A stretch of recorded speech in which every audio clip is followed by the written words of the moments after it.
খাবারের 5 নম্বরের সুন্নত হচ্ছে একসাথে একত্রে খানা খাওয়া। একসাথে আন্না আসহাবা রাসূলিল্লাহ সাল্লাল্লাহু আলাইহি ওয়াসাল্লাম, সাহাবায়ে কেরাম একদিন আল্লাহর নবীকে বললেন, ইয়া রাসূলুল্লাহ ইন্না নাকুলু ওয়া লা নাশবাউ, আমরা খাবার খাই কিন্তু আমাদের পেট ভরে না। খাইতে কম খাই না, অনেক বেশি খাবার খাই কিন্তু আমাদের পেট ভরে না। ওগো আল্লাহর নবী, আপনি আমাদের কি একটা কথা বলুন, কি করা?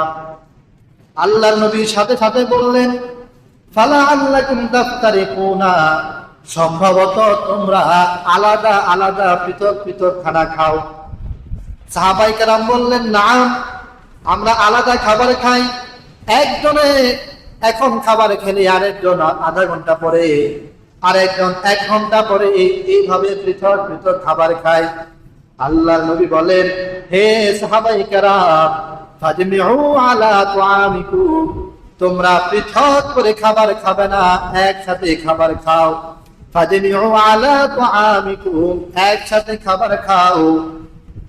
তোমরা জানো না, ইউবারাক লাকুম ফি, যদি তোমরা একসাথে খাবার গ্রহণ করো, আল্লাহ রাব্বুল আলামিন তোমাদের ওই খাবারে বরকত দান করবেন। সুবহানাল্লাহ। একসাথে খাবারের কি অর্থ? 2টা অর্থ। একসাথে খাবার এক প্লেটে হতে পারে, বড় একটা প্লেটে সবাই একসাথে খাবার খাইলে এটা হতে পারে, অথবা পরিবারের সবাই একসাথে একই সময় খাবার খাওয়া, এটাও হতে পারে। এমনটা যাতে না হয় একজন এখন খাবার খাইলো আরেকজন আধা ঘন্টা পরে, এমন যদি হয় খাবারে বরকত হয় না।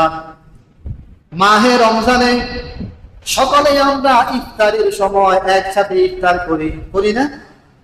রমজানে একসাথে ইফতার করি না? আমরা সকলে একসাথে ইফতার করি। বুকে হাত দিয়ে বলুন, আমরা সকলে একসাথে ইফতার করি। কেউ কম খায়, কেউ বেশ খায়, কিন্তু ইফতার যখন শেষ হয়ে যায় সকলের পেট ভরে যায়। সুবহানাল্লাহ। এটা বাস্তব কথা কিনা? একসাথে ইফতার করি, এরপর মসজিদে আসি, সকলের পেট ভরে যায়। একসাথে সাহারি করি, আমাদের সকলের পেট ভরে যায়। তো আমরাও সকাল, দুপুর, রাত্র এই 3 বেলা কেন পৃথক খাবো? পরিবারের সকলেই একসাথে খাবার খাওয়া, এটি আল্লাহ রাসূলের সুন্নত। এটি একটি সৌন্দর্য যে বাবা মা ছেলে সন্তান সকলেই একসাথে খাবার খায়। এই দৃশ্যের চাইতে পৃথিবীতে আর কোনো মনোমুগ্ধকর দৃশ্য থাকতে পারে না।